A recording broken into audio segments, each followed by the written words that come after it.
Let's get started. Thank you for being here at noon. We're going to dig into SQL Server 2014. Now, I assume that everyone that is here in the room already went to any of the nice sessions that we have on the database track, correct? What we're going to do in this session is we're going to look at the overall SQL Server 2014, and I'm going to highlight some of the features that are in the product and coming in the product. And from those highlights, the rest of the day, tomorrow, you're going to find more drill down and more technical sessions that will focus on that, okay?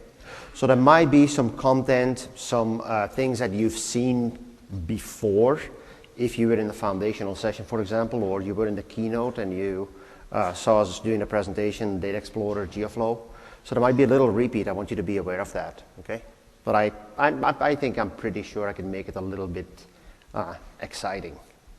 Actually, it's a really nice day for me to be here because I remember exactly where I was last year at this time on this exact day.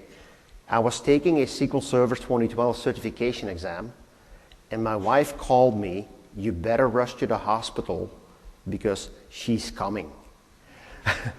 So my daughter Aniston was born last year, so on this day, so I'm looking very excited to see her at the end of the week and have some real family time with everyone else. So.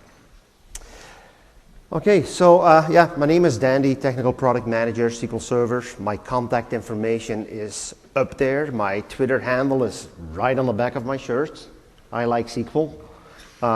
And yeah, I've been working with SQL Server for quite a bit. I actually started with databases when I was 16, doing some DBase 3+ and those kind of things. Look on SQL Server 2014 and the data platform. We talked about what we consider to be 3 key pillars of SQL Server. We have mission critical performance, faster insights from any kind of data, and we have what we call the platform for hybrid clouds. A platform that allows you to go between on-premises and running things in your own data center and then leveraging cloud opportunities that go with that as well. Actually, they're not that different as what we talked about when we did the SQL Server 2012 launch, because that's why we talked about mission critical confidence, we talked about what we call breakthrough insights, and we talked about what we call cloud on your terms. That cloud on your terms, in my opinion, is something that's going to sit directly within the platform as well. So we're going to look at some of those capabilities. So you've seen some of the things in the keynote, the foundational session. We talked about faster performance, building things more mission critical. And if we look at the mission critical capabilities, I think one of the things that really stands out is our in-memory built-in. Okay?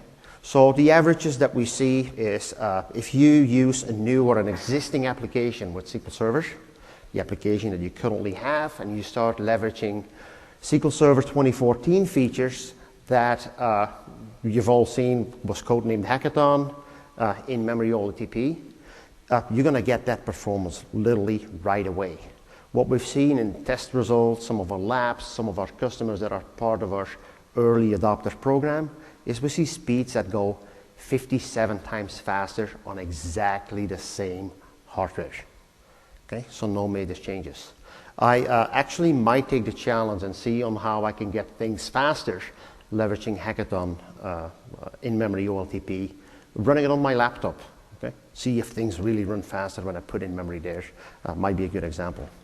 So, of course, we actually are leveraging with SQL Server 2014 a lot of the capabilities that we have with Windows Server 2012 and capabilities that we're bringing into Windows Server 2012 R2.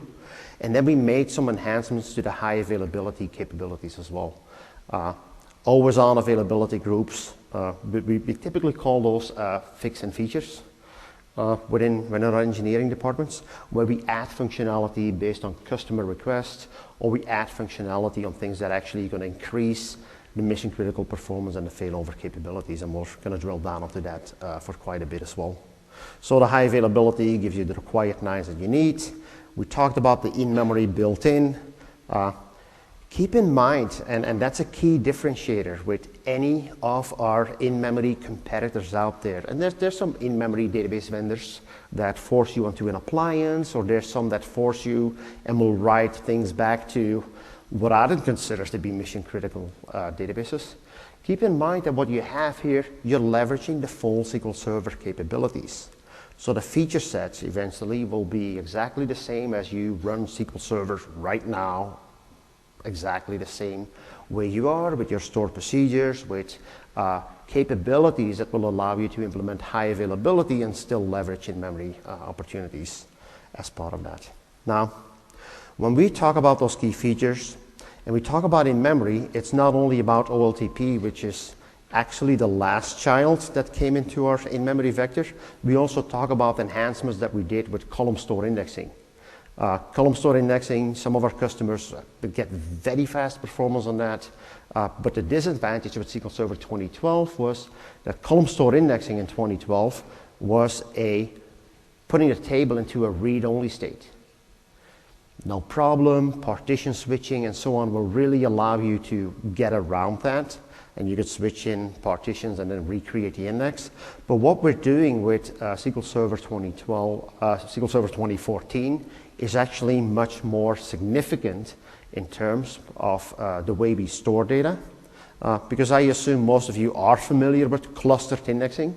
So what we're doing within SQL Server 2014 is the column store indexing, which is a non-clustered index on SQL Server 2012, is a full, pure columnar store in SQL Server 2014. And I'm going to show you what the advantages are specifically on that. Now, one of the things that we haven't talked about in the keynote and such is a feature that is called buffer pool extension. So we can do buffer pool extension to SSDs or things like Fusion IO that really allows you to extend the in-memory buffer with SQL Server. Okay, so in-memory buffer cache that sits within the SQL Server process, you can extend that to SSD or some fast write mechanism that you might have in place. The key benefit of that is your hottest data, by natural, the way the SQL Query Optimizer works, is going to be sitting into your buffer cache anyways. The less hot data is going to be sitting into your SSD buffer pool extension that you could create. And it's actually fairly easy and simple to create. Now, if you focus on some of the other in-memory capabilities that we have with BI, in SQL Server 2012, we introduced a tabular model that sits in memory. And of course, we use that functionality and some of those capabilities in the combination with column store indexing or things that you want to do with Excel, for example, using exactly the same model on Power Pivot capabilities. Okay. If we talk about Hackathon, bwin, very good partner with not only Real Madrid, but a very good customer with Microsoft as well. They see live performance increase from 15,000 transactions per second to 250,000 transactions requests per second. Now, that is significant. Okay. If you look on the bwin website, you see bwin is an online gambling company. When I think about 15,000 transactions versus 250,000, there's a certain euro or dollar amount associated with that, right? So that's how you increase your business just using exactly the same hardware. Now, before we go into the security, I'm going to switch over and show you what I mean when I talk about buffer pool extension. So let me just quickly switch over on that one. Okay. So the buffer pool extension is basically a server configuration, and we know how to alter server configurations. We could use sp_configure to set that, or we could do alter server configuration and then use the right syntax to set that buffer pool extension. If I look at my disk layout here on my machine, is I have a C drive that is nearly full, I've got a D drive, and I've got a G drive. So what I want to do is my G drive is an SSD and actually want to extend my buffer. Looking at that, I can select and see, first of all, using one of my dynamic management views, whether or not buffer pool extension is enabled. Looks like it's not enabled at this point. Very easy syntax. You specify alter server configuration, set buffer pool extension on. Okay, command completed successfully. Then you can look at your buffer descriptors, and the buffer descriptors will actually give you insights to what is sitting in my buffer cache, and I'm yeah, let's zoom into this for like just a quick second here. Okay. You can actually see the database ID, you can see the allocation unit, page ID, row count, and so on. And you can actually use that dynamic management view to see what sits in the real buffer and what sits into the buffer extension cache. Okay? Anything that doesn't sit there needs to be retrieved from disk and thus is going to be more expensive. What I've done in my case, I just enabled 32 gigs directly that I could put onto a Fusion IO or put onto an SSD or whatever technology I want to use there. Okay. And again, if you know SQL Server, you could just build up on your existing knowledge and continue to extend that, right? Okay, so what else I can do is I can actually turn that on and off at any point in time. So I can actually say alter server configuration, set buffer pool extension off. Okay, and it's off, which means I just went back to my configuration and now it's back to being off. Okay, buffer pool extension is disabled, just right there. Okay. Now let's have a look at that increased performance that we have with what we call column store indexing. Okay, and actually I am cheating right here. Okay, I pre-populated a reporting services report that's retrieving data from a table that has a clustered index, and all the tables that it's going to join will have indexes on it. And my query execution time was 128 seconds. Okay, wow, that's close to what? 2 minutes?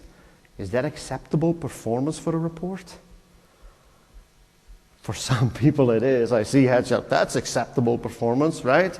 Well, the report that I'm running aggregates data and sales information in this example from many resources. So if I drill down and I look at that table specifically, okay, what we actually introduced with SQL Server 2012 was column store indexing. So I can go to that data warehouse and I'm going to show you the properties of that table.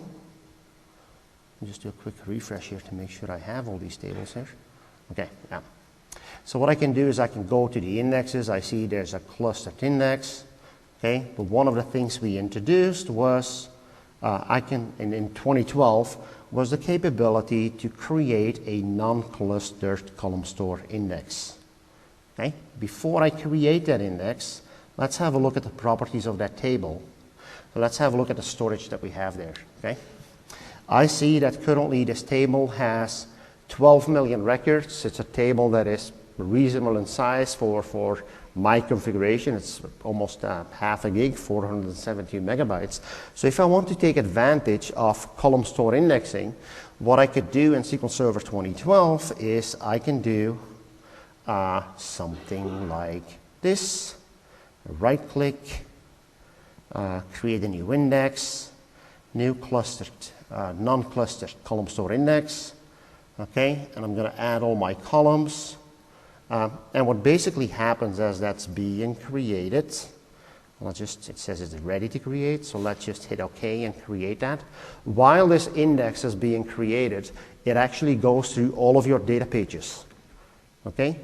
This room is a great example on how we store data in SQL Server. Because if I walk down this row, I probably have architects, business decision makers, database administrators, people from different countries. Okay? If I need to retrieve, anyone from Belgium here besides me? Oh, you guys did show up, right? Thanks. If I want to retrieve everyone from Belgium, what I would have to do is, yes, I could use an index, but I would still have to go to every row and grab every single one of you, right? Okay? So what I'm doing with a column store index is we actually pivot this room and we say, hey, all the Belgians are going to be organized this way, Netherlands is going to be organized this way, Germany is going to be sitting that way, and because of that, I could have better compression, which means less I/O. If I have less I/O, my query performance is going to be better. Okay? Wouldn't work in this room because that would mean I would put you into read-only, and you would not be able to ask any questions at the end of the session. Okay? But hey, look at this. My index is created, and that's exactly what I wanted to get you. Did you see how fast that was? It took less than a minute to create. Now, what's going to be my performance when I refresh and run that report again? It should be faster, right? Now, I'm in SQL Server Product Marketing, and so what I would tell you, it's 500 times faster, right? My job would primarily focus on making sure that we put things and say 500 times faster, that we actually can bring you that evidence. Okay? What's acceptable performance? You were fine with 2 minutes. Who wasn't? Okay. What would be acceptable for you? 10 seconds. Okay? So if 10 seconds is acceptable for you, then let's just run that report again and see what's acceptable. There we go. Right there. 2 seconds, less than 2 seconds. Okay, so you see the giant performance increase we just get by implementing a column store index, non-clustered in this way. Now, the reason I say non-clustered is because that's the feature we had available in SQL Server 2012, so I can see my non-clustered index there. But let's have a look on what that did to my table storage. The table was initially taking 472 megabytes. Now my table is taking 674. Why? A non-clustered index takes index pages, correct? Hey, that's logic. Now, one of the other features we introduced with SQL Server 2012 is I can have a table that is exactly the same table as the fact online sales table 2, but rather than creating, I have no index on that, rather than creating a non-clustered column store index, I'm going to create a clustered column store index. Okay? I can look at my options. If you look at the syntax and you were to script this out to a new query window, okay, this is my script. Please give me that script. Okay, it's in progress, it's going to generate, and I get my create column store index statement. Keep in mind we're on CTP 1 bits, so this might take a while. Okay, but I could then start looking. I could put that on a different storage, and my index will be created. Maybe I shouldn't have scripted it to the new query window. So let's get that going. Okay. What you're going to see is your table that was initially 472 megabytes is even going to be smaller because you're no longer storing at the row level. You're storing pure at a columnar store level. Okay. We have a session that drills down a bit deeper into how we handle with those column store indexes and how we perform the updates. We actually use a concept that is called using delta tables. Okay, but is this thing there? So it's not there. I'm not going to wait on that. We're just going to move away from this. Performance is going to be just a little bit faster than when you have, well, just a little bit faster. No, actually, it will be much faster than a traditional column store, non-clustered column store index, just because of the fact that you have less I/O, you have less pages that you need to scan. Okay. Now let's talk about security for a second and go back to this one. Okay. SQL Server has been the most secure database for 5 years in a row. Now, I've been to a lot of conferences, a lot of our competitive analysis, as we call it, and I'm a little concerned when I talk to customers that say that on their giant appliance that they have, they don't install any patches or updates because in order to do so, they would have to take the server down, and it would take a little over 24 hours to do so. And their production environment cannot afford that. That's why a reliable database is probably something you want to focus on. Okay? If you look at that from a SQL Server perspective, we're doing amazingly well. There's actually zeros for 2013. There was a very minor one in 2012, but if you look at it historically, no security patches or updates required for SQL Server. Of course, this is only reflecting the database. I know we have patches and updates for the operating system, but one of the key advantages that we have is we can also run SQL Server on Windows Server Core, which really minimizes that footprint and that patching surface that you have on the operating system level. Okay? Maybe that's why a lot of customers in the industry, global customers, decided to take some of their projects and migrate them from Oracle to SQL Server, for example. Okay. If we talk about scalability, scalability with SQL Server is really all about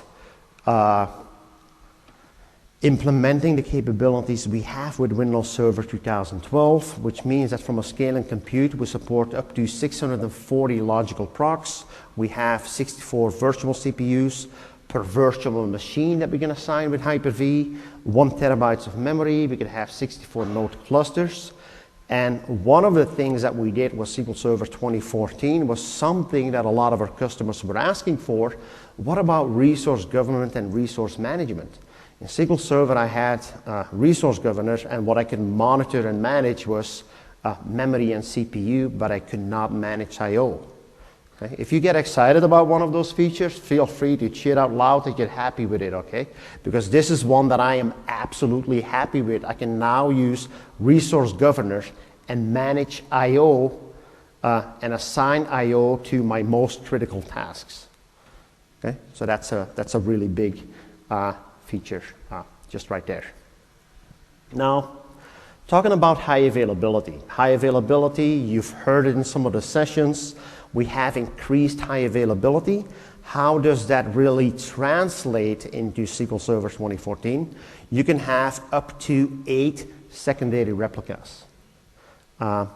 We also have 100% availability during all online operations, which means that in SQL Server 2012 and previous editions, if you had a partition table and you decided to perform an online index operation on that partition table, we would lock every single partition to perform that update.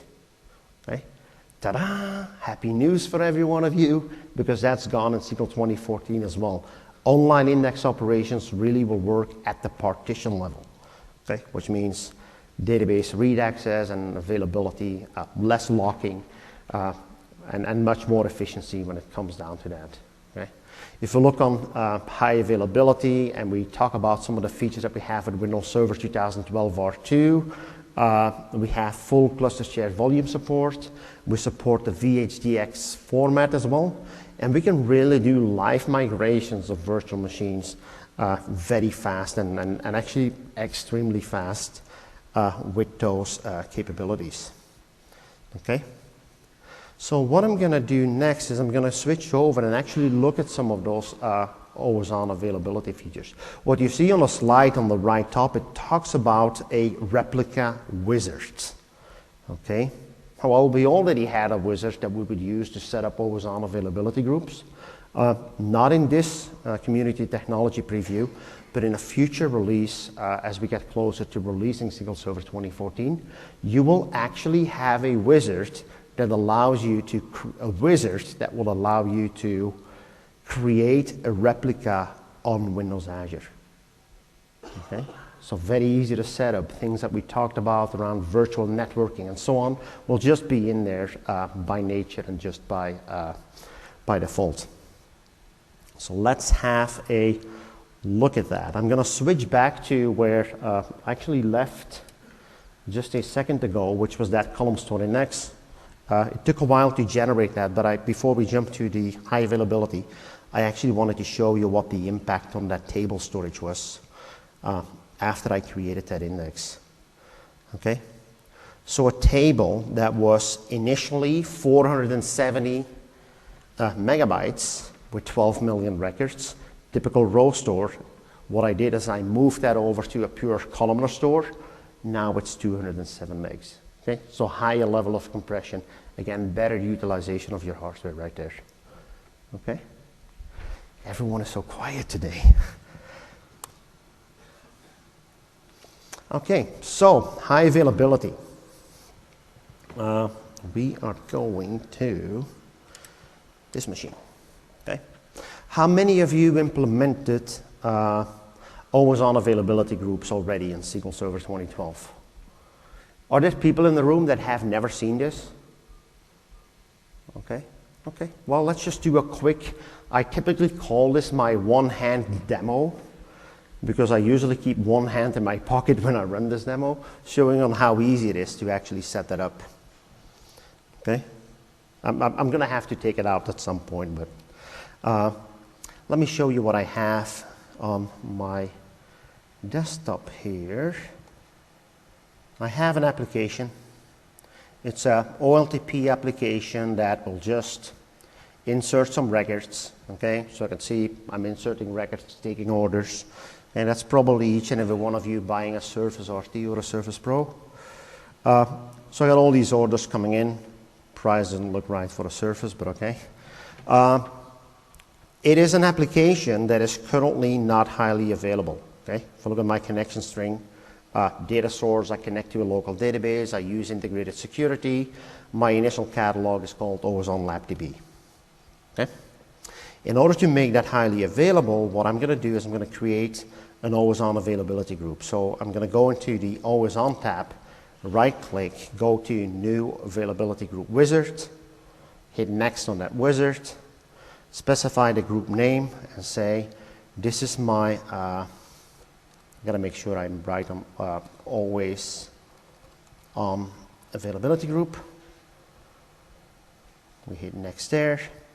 And I can check which databases that I want to take. Oh, this one says you need to have a full backup of that database before you can actually make that part of a group. Yeah, that's a logical step. Now, if you worked with SQL Server in the past and you remember good old Enterprise Manager, if this was Enterprise Manager, I was actually stuck and I had to get out of this and then take my backup and go back into the wizard, right? So, not with this one, of course. What I can do is I can task take a backup. I have full recovery model. My backup type is full. So I am going to take a full backup of that database, complete it successfully. So what I'm going to do next is I am going back to this wizard, hit refresh, and it will tell me that my database now meets the prerequisites. Of course, if I have cross-database dependencies, I could take multiple databases together. We'll hit next here. It's going to ask me what are my replicas. Well, my replica is SQL 2, 14. We'll connect to that one. I'm going to add another replica called SQL 3, 14. Okay. Oops, that's the wrong one. SQL 3, 14. Okay. Connect to that one. And I could specify automatic failover across of those. Now this is the setting, automatic failover up to 2, synchronous commit up to 3. We're actually increasing that level of replicas, as I said, to 8 replicas. Key advantage is I can make a database a readable secondary, use that for backup offload, for reporting purposes. Okay, so what I can say is, hey, this is a readable secondary if I have a read-only application. We had the option to specify something that could be read intent. If I have a read intent only application, the database connection will only be allowed if you specify the read intent only in the application connection string. Okay? Automatically it's going to create the right endpoints. I could specify, actually set the backup preferences that I have here. And when I look into those backup preferences, I could say, what is your preferred backup? You could say, I prefer that you would take database backups on the secondary, not on my primary. Okay? Because if this is a synchronous commit, it's going to be exactly the same. Okay? It's a typical two-phase commit, so it's going to be exactly the same. Now the database listener is basically a virtual network name that you will connect your database connection to. So I'm going to name that AG listen, specify an IP port. This could be static or DHCP, so we could just update. So I'm going to give that a static IP address into the right subnet here. So that's going to be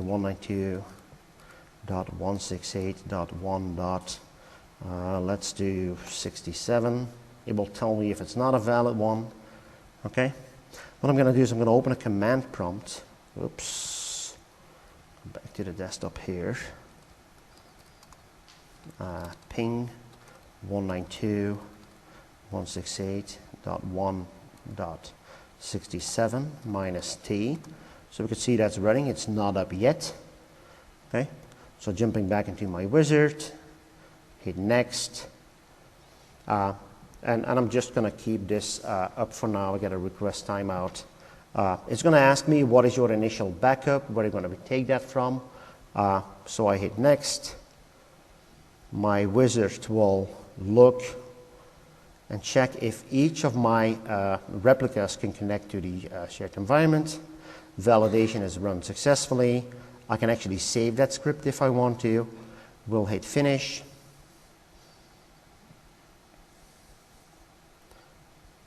The listener group will be created. There you go, listening group is up, and I can redirect my application to that. Okay. So once that this is created, the database backup will be up, will be restored, and I can do a manual failover for manual failover purposes, or I can actually purposely let things have automatic failover. Okay.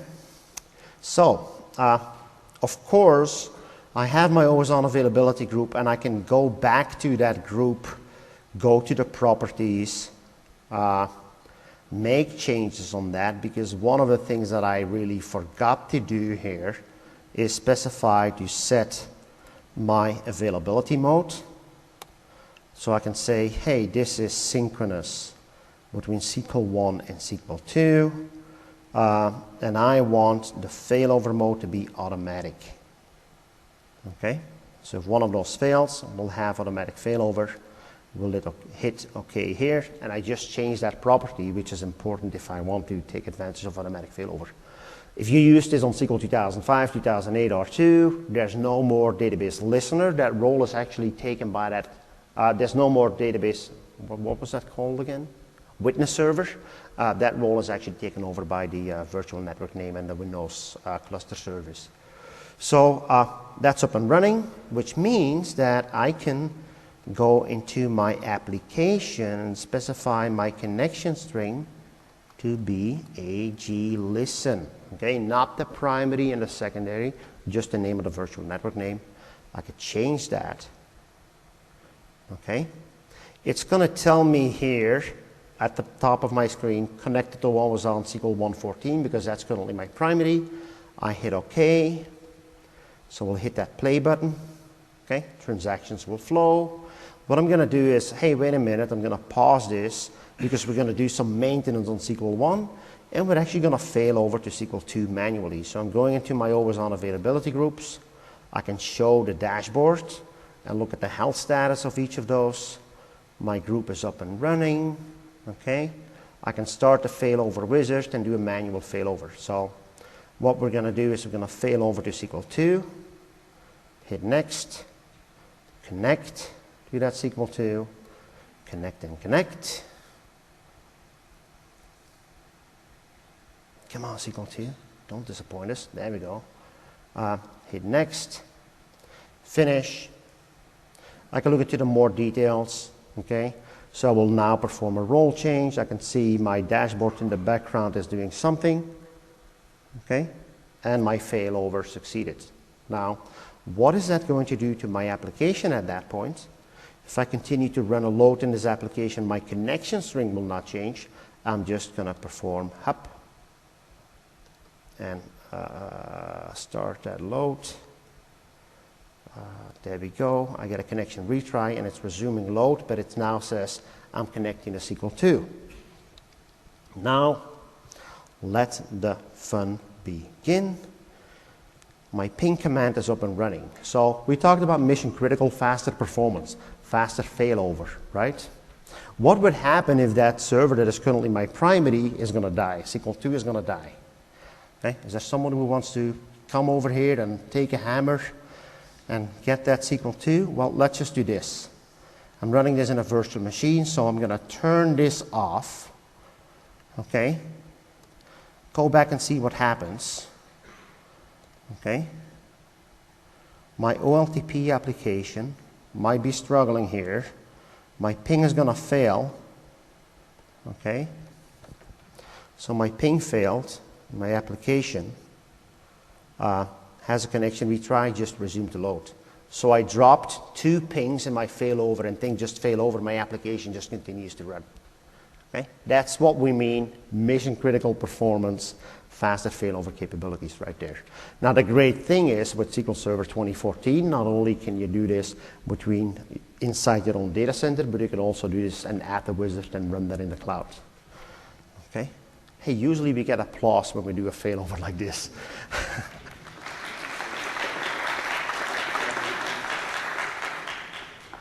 Okay, that's the mission critical portion, right? Wow, exciting stuff. Let's go back to the presentation.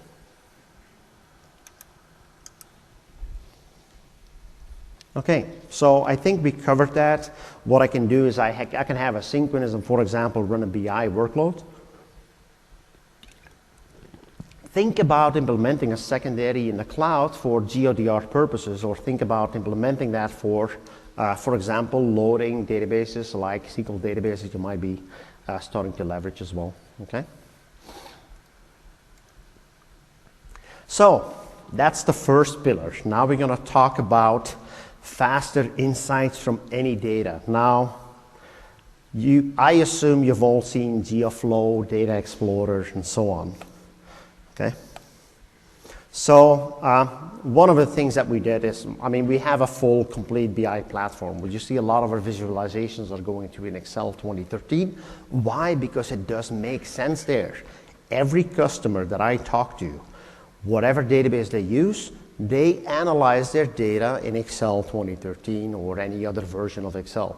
So when you look at those data visualization capabilities that we brought in, I think it really makes sense bringing that into the most deployed platform, because think about what if we just roll that up to the cloud and we add cloud capabilities to that as well and make that available on any device. That would be that would make it some really powerful BI capabilities. And I think I just clicked the wrong button here. Okay, did I? Oh no, actually I'm missing a slide. So let's have a look at those BI capabilities. Have you seen Data Explorer and GeoFlow? Okay, I think people don't want to put their hand up right now. So what actually I did is I've got a great story to tell you. How many of you were in the keynote? Okay, majority. You saw that giant touch monitor on stage, right? That I presented on together with Aaron Kelly, who happens to be my general manager. Now, it's this time of the year where you probably don't want to disappoint your general manager at Microsoft. Okay? Because people will go on vacation, and it's the worst time to actually disappoint someone. Organizing and running an event like this, you have no idea on what it takes in terms of logistics if we want to bring hardware that is not yet available in Europe. That 82-inch giant touch monitor is not available in Europe yet. And I really wanted to have that because I thought it was cool. I used to be in transportation and logistics prior to the EU borders opening, so I know exactly the challenges that might happen with international shipping and such. So our shipping didn't make it, but we had one available in Europe at a different event. I said, I don't really care what it takes us to get it, even if I have to go get it myself. And that's what we did. Now, I'm actually going to show you how we did that. Okay? So, I guess most people in the room, when they travel and they make long road trips, they use a GPS. Okay? Many of those GPSs in the industry, whether that's a TomTom or that's a Garmin or whatever, they save a log file. It's a GPX format. It takes all your latitude and longitudes. And so what we did is we actually pulled in one of those logs that has the latitude and longitudes. Now, we didn't use a GPS for that. What we did is we actually used a Windows phone, one of the Nokia Lumias, with a Windows Phone application that is called GPS Track Logger, and it's written by one of our PMs. And it uses any kind of functionality you need, including the compass. The thing is, if you jump on a flight, you have to shut down your phone and put it into flight mode, right? The phone could remain on, and the compass will continue to work. So what we did is we took that entire thing on our way to go get that device and bring that to the event. So we pulled that information in using data explorers from the CSV file, because what we actually wanted to track is the amount of kilometers per hour that we were traveling at. Okay? That's kind of nice. If I sort that from largest to smallest, you see that we have speeds of 1,068 kilometers an hour. Nice. Okay, that's faster than Brett Anderson's Aston Martin that you saw in the keynote video there. Okay, so let's put that out and visualize that and bring that into GeoFlow. So we brought that into GeoFlow and we started mapping latitude, longitude.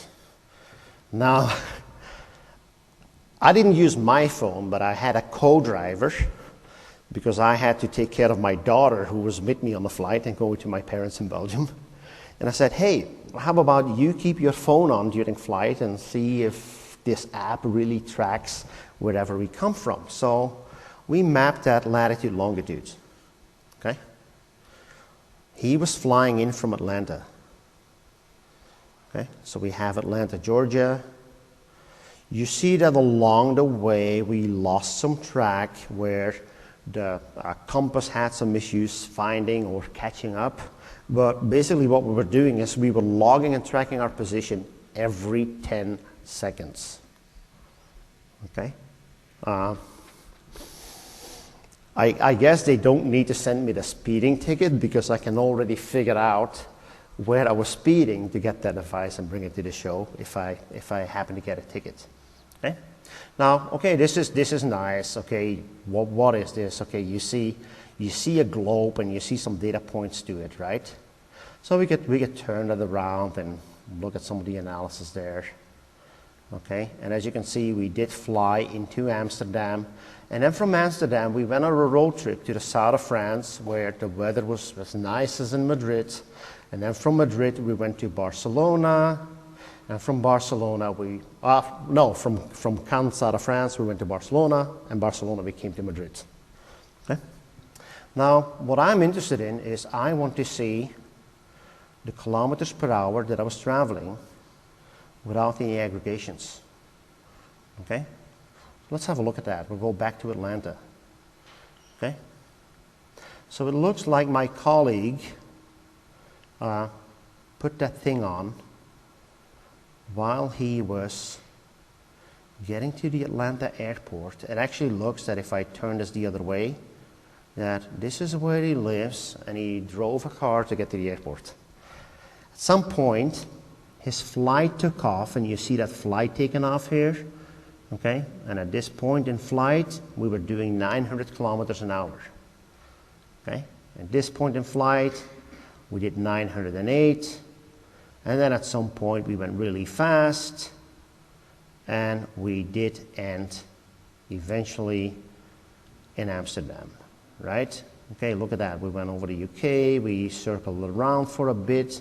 Actually, that's some incredible speeds, and his flight got in 30 minutes early. I can now see why, because mine came in 2 hours late. Okay? So then we circled around in Amsterdam for a bit. You see there's a delay there where he was waiting for me to arrive. We picked up a rental car and we started driving that. And a rental car was like a Mercedes van, and we got stuck. I mean, I got lost right away because we did use a different GPS at first. We drove around for a bit. We went to over Antwerp. We did something interesting around Brussels. Okay. Why did I not go this way here? Well, I could have gone that way, right? I could have gone straight here but I decided to go this way. Okay? And the reason we decided to go this way was because of one of those places here. He had never been to Europe, and I thought, being from Belgium, I'm going to take him to Waterloo and show him Waterloo. Okay? So we did that. Okay? Oh, and he's right there. So yeah, we did Waterloo. I can actually find out where I stopped here. I'm not going to zoom in where I stopped exactly, because you would see the grocery store where we did buy our beer to take with us on the trip. But there's some areas where we started driving and we stopped and so on. Now again, this is nice. I can see that entire track. I can actually change that visualization. I saved Microsoft some money by filling up on gas in Luxembourg. As I said, I needed to keep my general manager happy, right? So we went all the way down over Dijon, and we drove all the way down. We went to the south of France, and let's just go down there, okay? And I don't have touch on this, but of course this is fully touch enabled. We went to Cannes, okay? And we actually sat here for quite a bit, okay? So I'm gonna go into the Teams and look at that visualization right there. Okay, ta-da, look at this, south of France. Perfect visualization. Look at that. This is exactly, we parked there. I could change this and make that smaller, but we actually parked right here. And then we were also over there getting some gas at the gas station, had some lunch, and we drove back exactly the same way here to eventually get to Barcelona, stayed overnight in Barcelona, and then came all the way to Madrid. Okay? Now, what I can do is this. I started with the speed per milliseconds. I calculated that out. How about I add a little time dimension to this and say, when exactly were you there? Okay? And rather than saying, hey, instead of doing this on a chart, how about you show me a heat map? Okay, and what I can do is I can get this a little bit smaller. I can also say I want to see instant rather than time accumulation or whatever. So here we go on our trip.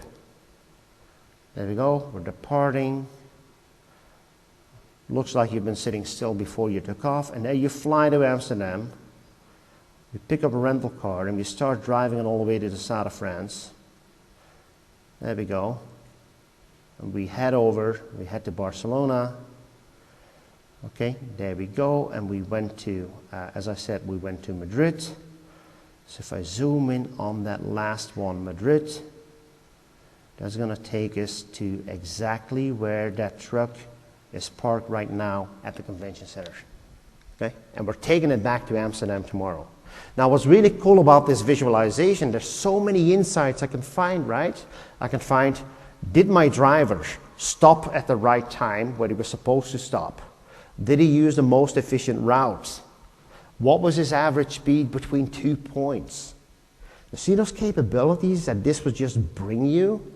Not even using any expensive, sophisticated device. We just used a Windows Phone to do this with a free app that each and every one of you could download. Okay? So some really good data insights that I can build on this. And actually I'm so excited about this that I'm actually planning on just putting a Windows Phone without a data plan in the back of my car and just go everywhere. Okay? Actually, when I talked to the program manager on this, he was skiing down the hill and he was looking around on how fast he was skiing, and because not only could you bring in the speed, you could also bring in the altitude and put the altitude on top of that as well. See, like, what are the heights that we were flying, what were the heights and the climb and the acceleration that we had. One of the things we found is that the actual 82-inch monitor that we're bringing with us slowed us down with about 15 to 20 kilometers an hour just on the weight and the load that we had in the truck. Okay, some really good insights. Okay, so far on data insights. Okay, you can really play around with this yourself. I mean, this is Data Explorer, GeoFlow. It's publicly downloadable. I actually only moved over to the BI capabilities recently myself. I've been a strong database administrator, core database focus. And one of the things that I found, playing around with the data you've been trying to store effectively for the past couple of years, it's fun. There's so many things you could find there. Things that I could find into the audience and things that I could find out about you. I mean, remember how people, when you get these sessions, they ask you, are you an IT pro? Are you a developer? I don't need to ask, because I got that from that session builder tool, and I visualized that knowing where everyone is from, and I'd be able to take those capabilities. Okay? So let's get to the cloud platform. I'll switch to this one right now. Okay? As I said, the pillar that we had when we talked about cloud with SQL Server 2012 was a pillar that we call cloud on your terms. Okay? The way we evolve with this is we want to make sure that the hybrid cloud solutions and the capabilities that you have are much easier for you to ramp on and transfer, so you could really start adopting some of those strategies. It has to be a complete and a consistent, and allows you to use the right tools to actually move that over. One of the things that we did is we enabled a feature that allows you to simplify your backup. Okay? So what you can do with SQL Server 2014 CTP1, what you're able to do with that is you can actually create your database jobs and say, rather than backing up to a local database, I want to back up to Windows Azure Blob Storage. Okay? Why? Because it is relatively cheap storage compared to having to buy backup devices and store that, and then eventually still have to ship it off to someone else because you want to have GeoDR capabilities. Okay? What else I can do is we're actually bringing in a feature in SQL Server 2014 that will allow you to perform backups at the instance level with point-in-time restore. So rather than, I mean, you're managing 500 databases, rather than having to manage all those 500 and set up a backup job on each of those and so on, you can actually use policy-based management and smart backup capabilities to start implementing those backup jobs. So that's a great feature right there. If I look at the cloud capabilities, of course, I could put a database backup onto Windows Azure Storage, and I can then restore that database into a Windows Azure virtual machine. I can do that periodically. I can actually create jobs for that as well. Okay. What else I can do is, and I think Mark Wasinovich talked about that virtual network when he talked about Windows Azure in the keynote, is you can set up a VPN tunnel, which is a virtual network between your own data center and then Windows Azure, and just have that server up and running there without actually realizing that it's sitting there. Okay. Of course, I can go to combinations where I have a SQL Server sitting in my own data center, and I define a linked server definition to a Windows Azure VM-based one. And what I can actually do on the cloud is I could put a Windows Azure load balancer and really build web applications that I could load balance across multiple servers there. Now, we wanted to make sure that you had an easy way to migrate, an easy way to take an existing database and deploy that to Windows Azure. So actually, Aaron, my co-driver, is having a session later this week, right before we head back, on using SQL Server data tools, and he's going to talk into data tiers, applications, and how to extract and get a backpack and move that up to the cloud and so on. In SQL Server 2014, we're going to make things so much easier for you. Okay? It could be another one-hand single-click demo, basically. And so what we do is when you go into the SQL Server management tools, I'm going to go into Management Studio. I'm going to switch over just in a second. Okay? There's a couple of things I can do. Okay. The backup to the cloud capability is relatively easy syntax. What you have to specify is first you're going to go into Windows Azure, and I could show you that on the Azure portal. I think I have that open right here. So on my Windows Azure portal, I created a storage account. Okay, you can see that right here. I like SQL is my storage account. Now, of course, if I want to have access to that storage account, oh, no wonder my backup is slow.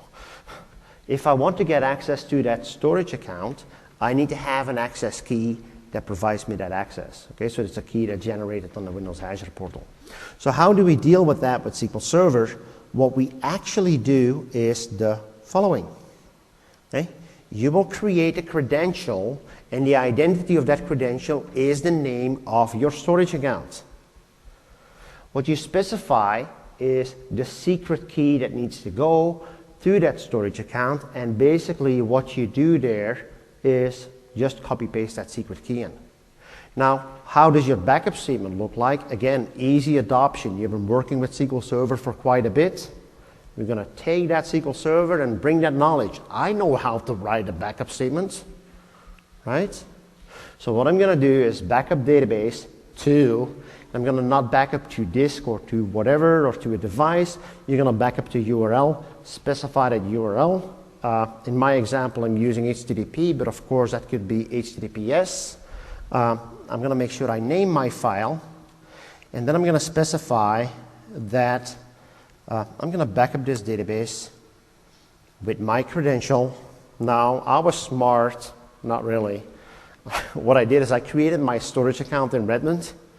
So right now, that storage account, if that database, if I would follow with that using that GPS tracker, it's probably flying all the way to Redmond to get stored in one of our Azure data centers in the US. Okay? Oh wow, look at that. Actually, this went pretty fast. My backup executed successfully. Okay? Look at that, amount of pages, backup database, and my backup is done.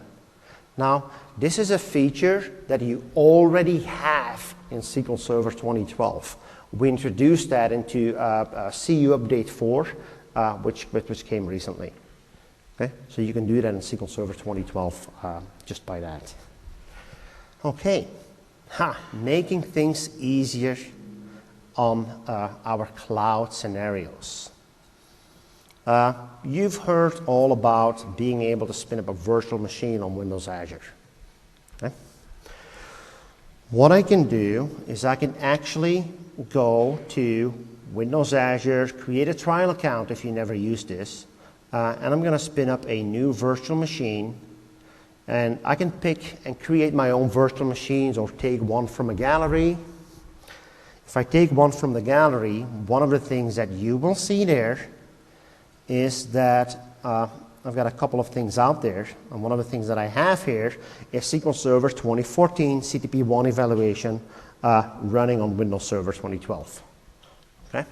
If you upload your own images, that's how easy it's going to be to spin up a virtual machine on Windows Azure yourself. So what I'm going to do is I'm going to take this one, specify virtual machine name. I like SQL. I can't use 14 because I already had that. I like SQL 04 or just 2014. I don't think I have a 2014. Specify the VM size. Specify my username. Admin won't work. So I'm going to do cloud admin. I am actually going to notepad my password here because I did forget my password in one of the last sessions.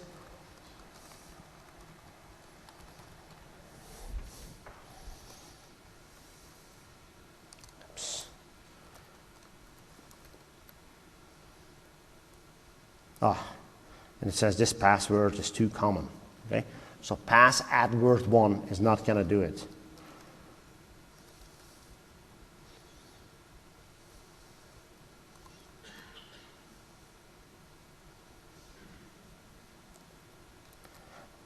Okay. See why I forget my password? Okay. So we'll hit next on this one. It's going to ask me for a DNS name. It's a standalone virtual machine. It's called SQL 2014. I'm going to generate a new storage account, put that into North Europe, use that free MSDN subscription that we talked about that you could really start leveraging for dev and test. And it says, hey, it fits within my pricing range. It qualifies for the MSDN benefit offer. Okay? So hit next right there, enable remote PowerShelling, hit complete, and it will start provisioning my virtual machine. So what it will do, it creates the virtual machine, creates a storage account, and so on. And yay, within less than 10 minutes, I will have a virtual machine up with Windows Server 2012 and SQL 2014 installed. Okay? Then I could continue and make that part of my domain, create a virtual network, add it to the domain, and so on. Now, doing this and enabling the cloud capabilities, it's all about making things easier for you, as I told you. So one of the other things we can do is we can actually take an existing database and let you move that database to Windows Azure SQL database or move that into a virtual machine. So, thanks guys. So what you can do with that is actually, again, we're going to use a wizard rather than having to go to creating a data tier application, moving that data tier application over to your storage, and then import it there. So what I can do is the following. I'm going to go back here. I am going to SQL Management Studio because that's what I feel the most comfortable with. And I'm going to my Contoso Sales Cloud here. It's a database that I want to move to the cloud. Now there might be some constraints and things like I might be missing primary keys or might have something going on with user accounts or logins. Let's have a look at that. Okay, I should be pretty clear on this one. I'm not going to move my data warehouse at this point because that would take too long at this event. But what I'm going to do is I'm going to take this and I can say, hey, deploy this to SQL Azure. Okay? So I'm going to take this database, move that database over to a Windows Azure SQL database. It's going to ask me for my connection string to Windows Azure. I'm going to take that server, and I took the wrong server there. Let's hope I know the password on this one.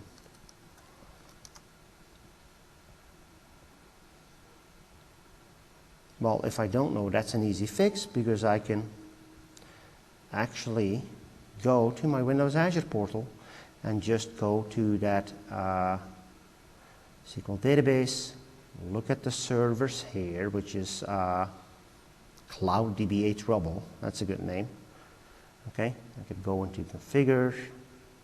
I can look whether or not my IP addresses are allowed. But I might as well just spin up a new server and manage this one. Okay. This is my server name. Reset administrator password. Whew. Right? So I can reset that administrator password on this one. I'm actually going to take this one, which is going to give me less typing. So what I'm going to do is assign a password.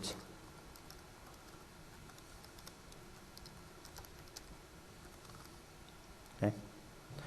Take this one. We're going to go back to this server here. Type the password correctly. Hit OK and connect. I'm connected. It's going to ask me for what is your new Windows Azure database. This is going to be 10 gig or a 40 gig business edition whatsoever. Okay, let's take a 10 gig. It actually will create that backpack that you had to do manually in SQL 2012. When I hit next here, I get a, this is what the configuration is. Oh, look at that. My source database is only 93 megabytes. Why am I taking a 10 gig? I might as well just take a smaller one, right? Could have gone for the 1 gig.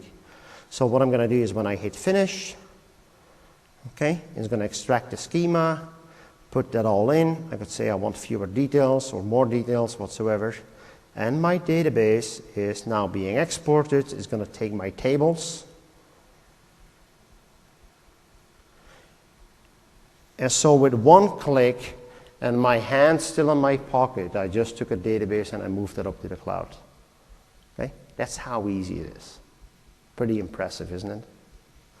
Okay.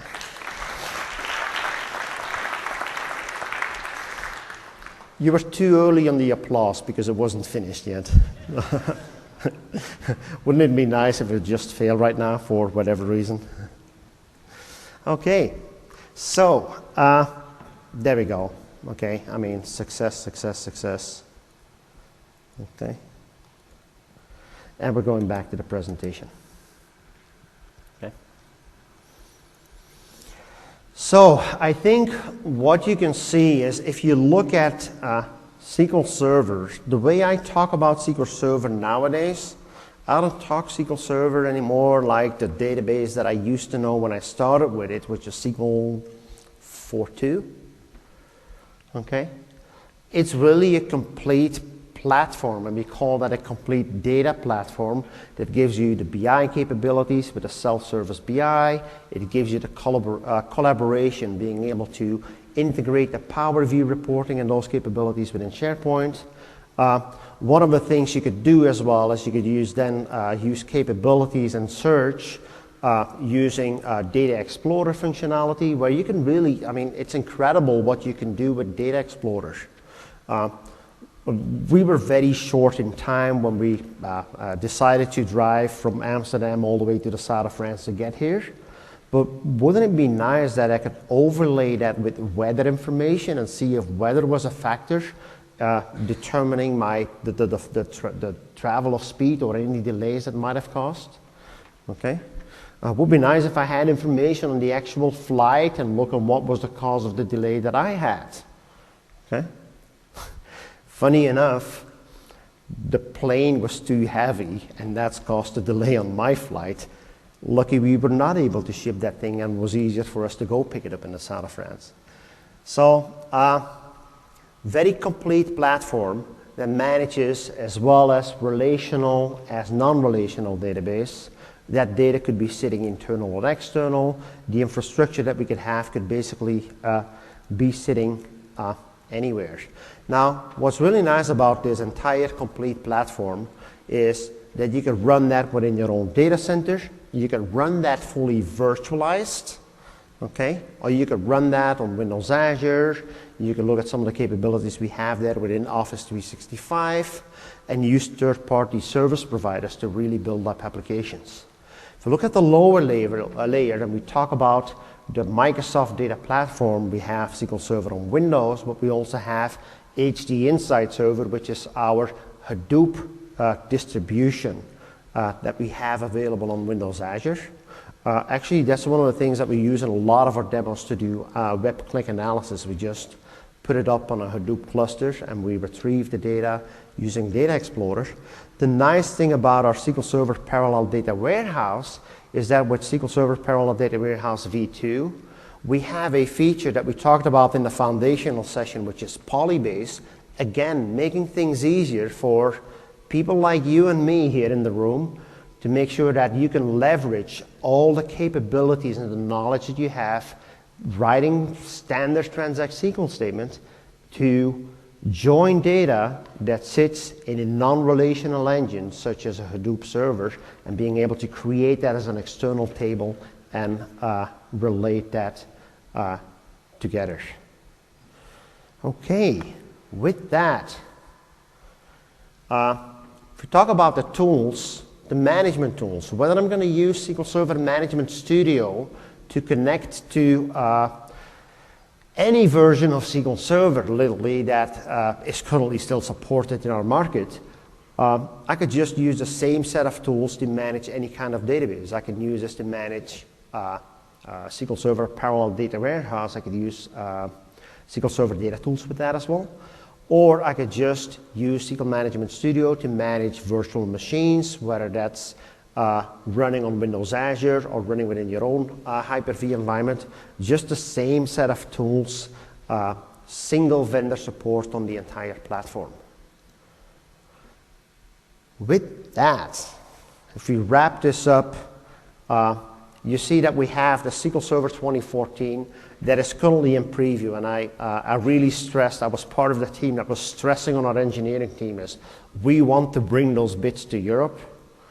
I actually have them in my pocket right here, because this is what I did before I came to, before I got on the flight. Is as soon as I found the drop of the bits on our network, I copied them over, and everything that I showed you, and I'm going to go back to that on my machine just to give you some idea, is what let me go to machine number 3 right here. Everything that I showed you, I've been running all the way from my laptop. So everything that you've seen in terms of performance and that reporting capabilities and that 2-second response that you had there, you know what I was running that on? A virtual machine that was configured with 8 gigs of RAM. Can you imagine what this does if you take this and run that to a real server? Okay. I would need a bigger truck to come to an event like this if I would run all of this on a real server. Okay, with that, we have a little bit of time for Q&A. There might be questions. We're right on lunchtime. I want to make sure you complete your evaluation, and you'll find the entire session recording and the slide deck on channel 9 together with the eval. Thanks for your time. I'll be around if there's any questions. Thank you.